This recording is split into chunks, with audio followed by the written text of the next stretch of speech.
Fala, filhados, vocês estão vivos? No vídeo agora nós vamos falar um pouquinho sobre notícias, né? Comentando notícias agora do site Pragmatismo Político, que completa 10 anos.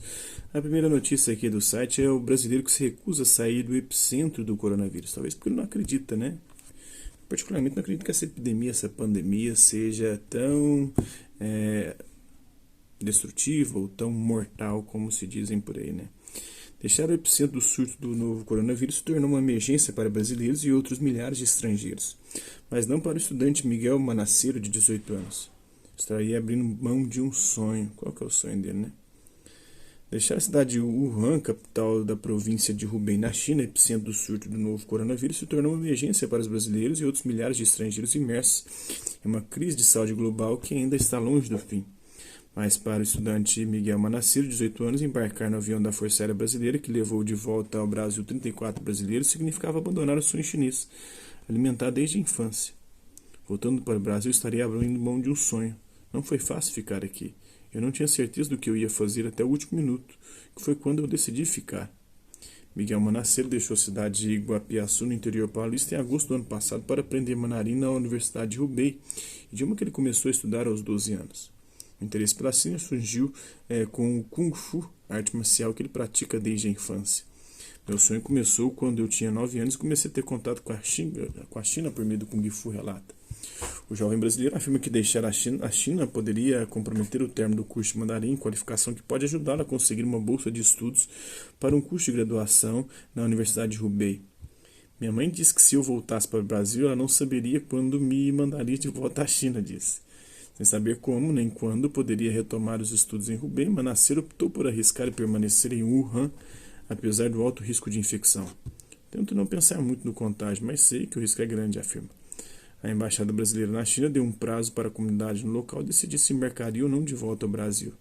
Meus pais me apoiaram, foi algo que pensei muito e tive bastante dificuldade para decidir, relata. Manassero admite que sentiu bastante medo em ficar pelas incertezas relacionadas à expansão do vírus. A epidemia já matou 1.013 pessoas, pelo menos o que a China diz, né? Até 11 do 12. Né? Apenas na segunda-feira, 108 pessoas morreram em consequência do vírus, o maior número de mortes já registrado em um dia desde o início do surto em dezembro. A letalidade do coronavírus já supera a da epidemia provocada pelo SARS, síndrome respiratória aguda grave. Minha filha quase morreu dessa. Nossa, graças a Deus, eu passei maus bocados por conta disso. Também originado na China, que matou 774 pessoas ao redor do mundo em 2003. Mas continua circulando aí, porque minha filha pegou há 2 anos atrás. Né? O grupo de brasileiros que estava em Wuhan foi trazido em 2 aviões da FAB no domingo após semanas de impasse. Inicialmente, o presidente Jair Bolsonaro indicou que não tomaria nenhuma medida para retirá-lo de Wuhan. Não seria oportuno a gente tirar de lá. Não vamos colocar em risco nós aqui por uma família apenas, afirmou. O recuo veio logo após a difusão de um vídeo em que o grupo faz um apelo pedindo ajuda ao governo. A iniciativa foi antecipada por uma série de reportagens que detalharam o temor dos brasileiros que permaneceram em Wuhan. Miguel Manassero esteve com os brasileiros na sexta-feira passada, pouco antes da viagem de volta ao Brasil. O clima era de alívio e de muita unidade, conta. Os 34 repatriados ficarão em quarentena por 18 dias na cidade de Anápolis, a 55 km de Goiânia. A queda de braço diplomática em torno da repatriação dos brasileiros teria ajudado o estudante a definir sua carreira universitária. Estava em dúvida entre estudar educação física e relações internacionais, mas acabei decidindo por relações internacionais depois desse problema, desse processo que infelizmente a gente está passando, afirma. Campos fantasma e rotina na cozinha. Desde o ano novo chinês, Wuhan, a 42ª maior cidade do mundo, ainda se vê desabitada. O transporte público continua paralisado, a circulação de automóveis proibida e as pessoas permanecem confinadas em suas casas com medo de contágio. Restaurantes e lojas permanecem fechados. Antes mesmo de Wuhan ser bloqueada para conter a expansão da epidemia, o estudante brasileiro já havia estabelecido uma espécie de quarentena pessoal para se preparar para uma prova de proficiência em mandarim. Seu principal desafio, ele diz, não é lidar com o confinamento e sim cozinhar, tarefa que ele nunca tinha feito desde que chegou à China. Não tinha utensílios de cozinha, tinha apenas uma faca e uma chaleira, mais nada. Cozinhar me pegou de surpresa. O campus da Universidade de Hubei, onde Manassero mora, permanece deserto. O movimento nas ruas aumenta um pouco quando o supermercado local abre a cada 4 dias, mais ou menos, relata. Esse é um dos poucos momentos que o estudante deixa o seu apartamento no campus para reabastecer o estoque de alimentos. Antes de entrar no supermercado, a temperatura dos consumidores é verificada e o uso de máscaras continua sendo obrigatório. Manacero diz que alimentos processados não faltam, mas vegetais estão entre os produtos que desaparecem das prateleiras rapidamente. O jovem não se arrisca a sair do campus universitário. Quanto maior for a exposição, maior o risco de contágio. O confinamento imposto pela epidemia e acompanhado de perto pelas autoridades chinesas alterou drasticamente o convívio social. A relação do estudante brasileiro com os amigos que permaneceram na universidade se limita ao contato virtual. Não os vejo há algum tempo. O pessoal evita falar um com o outro cara a cara, conta. A recomendação dos chineses para combater o vírus é a higienização permanente das mãos, o uso de máscaras, boa alimentação e atividades físicas para reforçar o sistema imunológico. Por ter uma vida de atleta e ser saudável, o estudante brasileiro confia que, se for infectado, não correria risco de morte. O vírus ataca todo tipo de pessoa, mas a mortalidade é de pessoas com problemas pré-existentes, afirma. Entretanto, a visão inicial de que somente idosos e pessoas com doenças crônicas correm o risco de morte é equivocada. A avaliação de um médico estrangeiro que atua na China está colaborando para ajudar a controlar a epidemia. A morte do médico chinês que tentou alertar sobre a epidemia se tornou um caso emblemático sobre a agressividade do vírus, inclusive entre os jovens. O oftalmologista Li Wenliang, 34, morreu após contrair o coronavírus enquanto atendia pacientes na cidade de Wuhan, epicentro do surto da doença. Minha filha também ficou isolada na época que ela pegou essa doença. Né? Dos mais de 42 mil casos de infecção registrados até esta terça-feira, quase 32 mil, 3/4 infectados estão concentrados na província de Hubei. Ou o sistema de saúde está sobrecarregado ou o vírus é mais agressivo em Hubei, onde parece existir uma carga viral maior, afirma o médico. Provavelmente é isso que está pesando na mortalidade e na cadeia de infecção, afirma. No sábado, a Organização Mundial de Saúde, a OMS, disse que ainda é cedo para afirmar que o surto tenha atingido seu pico. Então ainda está em ascensão, né? Então atingiu o pico. O estudante brasileiro espera retomar o curso de mandarim a partir do dia 17. As aulas antes presenciais serão substituídas por videoaulas. Manceiro ainda não sabe quando retornará ao Brasil. Essa história desse brasileiro, né, que foi para lá. A outra notícia aqui é a queima de arquivo. O que já se sabe do assassinato de Adriano da Nóbrega. Né? Num outro vídeo a gente vai falar sobre isso. Google pagou 1 milhão para silenciar abuso de menino de 14 anos, diz a reportagem. Já noticiei isso aqui. A mãe flagra missionária estuprando a filha dentro de igreja em São Paulo. É uma prova de que esse problema, né, da pedofilia não é um problema exclusivo da Igreja Católica, é um problema de todas as religiões, é um problema humano, das famílias. A maior parte dos abusos surgem justamente dentro das famílias. Né? E geralmente os abusadores têm um histórico de abuso, eles foram abusados outrora. O caso do Patrick é emblemático, né? Ele foi acusado de assédio lá dentro, ele foi assediado e abusado quando menor, na época em que ele treinava para ser atleta. Né? E isso acontece com uma frequência sem precedentes. A gente vê isso muito dentro da igreja, eu já vi no caso de padres. Agora a gente viu recentemente o Gugu também, que foi acusado do mesmo crime, né? Então é um tema bem complexo aí. E o estranho caso do suicídio do pai de Luciano Hang, transformado em infarto pela van. A mesma coisa aconteceu com o filho do ACM, né? Esqueci o nome dele, mas ele tinha morrido por provavelmente overdose, né? Cheirado cocaína e deu um infarto. E eles preferiram falar que foi exclusivamente infarto. Aqui foi suicídio, eles falam que é infarto. Eles não querem revelar a causa verdadeira da morte. Seja ela suicídio, seja ela problemas decorrentes de uma overdose de drogas, né?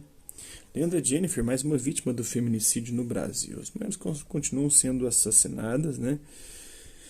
Mas há um problema aí, porque muito mais homens são assassinados no Brasil. Claro que o feminicídio é um problema, a morte de mulheres é um problema. Os homens muitas vezes usam e abusam da sua força, do seu poder, da sua proeminência, né? Muitas vezes dentro de um lar, para poder abusar, violentar e até assassinar mulheres. Marido mata a esposa grávida e publica post no Facebook dela. Já falei sobre isso em outros posts.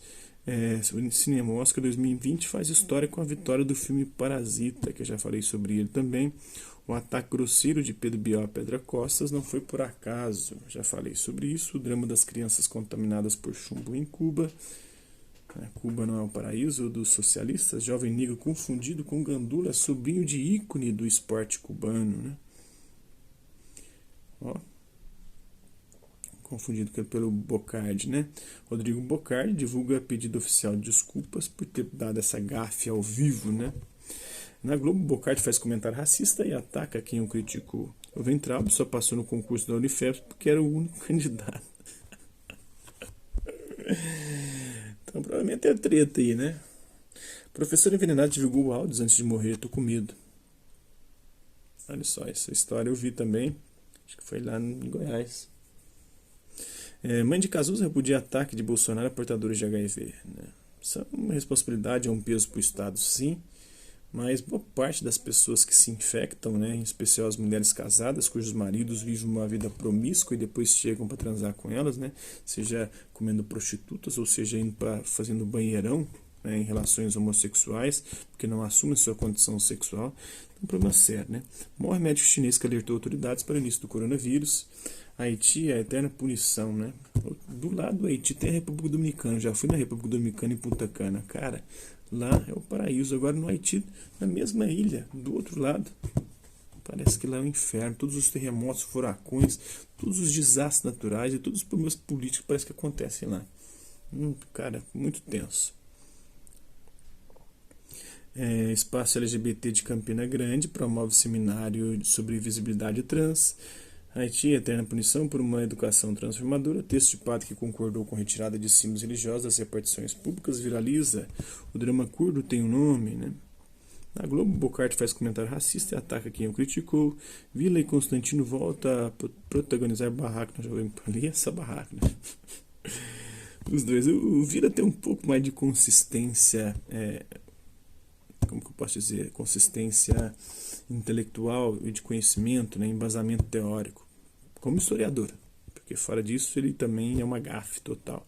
O Constantino é o samba do crioulo doido, é um cara que se diz um intelectual, mas que sabe bosta de bosta nenhuma, né? Professor envenenado divulgou áudios antes de morrer. Tô com medo. Eu falei, né? Morre médico chinês criador. Em live, Bolsonaro se irrita com seguidores que o chamam de bajulador de Trump. Mas é fato. Todo namoro começa assim, um fala e outro escuta. O Trump tá falando e o Bolsonaro lá tá namorando, apaixonado, escutando, né? Depois de algum tempo de relacionamento, quando casam, né? Os dois falam, os dois gritam e só os vizinhos escutam. Frota divulga imagens em que novo diretor da Secom se exibe em homenagem.